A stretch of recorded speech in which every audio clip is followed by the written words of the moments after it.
And yesterday, Albert, on our show on Monday, we had a poll question. Chris, it was which team should be most panicked after week one, right? That's right. Panicked after week one. And you chose the Bengals, Steelers, Seahawks, and Giants. Correct. The Giants won that poll, correct? Yeah, 62%. However, the Steelers and the Seahawks are announcing injuries over the last 24 hours that would have me more concerned for them. The Steelers just announced that Cam Hayward needs groin surgery, and that Deontay Johnson will not be able to answer the bell for the Monday night game against Cleveland. And Seattle's banged up on their line now, right, Albert?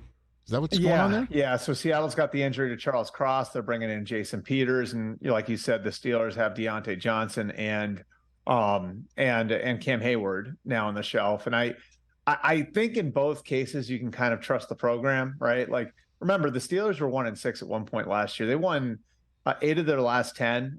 They still have like a really good young nucleus on offense with Kenny Pickett and Najee Harris and Pat Freiermuth and George Pickens. And then Seattle, you look at all the young players they brought in last year, the amount of guys that they had come in last year. And one of them was Charles Cross.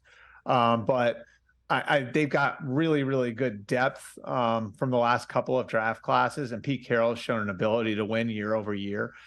I would feel okay if I was those teams. Maybe the ceiling's lowered a little bit, but I feel okay.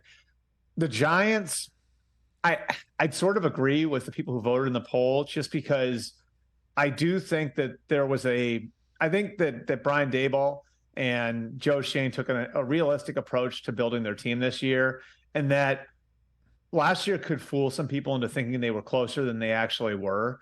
And that was a really good group of players, and they were clutch, and they got the most out of Daniel Jones, and they did a lot of things right. But if you look at what they did in the offseason, they took care of some of their own guys, and Daniel Jones and Dexter Lawrence and Andrew Thomas, but they didn't go overboard in bringing in guys from the outside.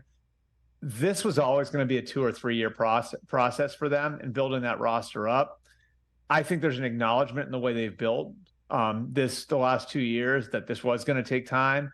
And so if they take a step back this year, and that was sort of illustrated by what happened on Sunday night, I don't think the people in that building would be shocked. Like, if they step back to 7 wins this year, it might not make the fan base happy, but I could see where the people in that building would view it as part of the process, where I don't think Pittsburgh or Seattle would look at it that way. Catch the Rich Eisen Show every single day on the Roku channel, 12 to 3 Eastern, for free.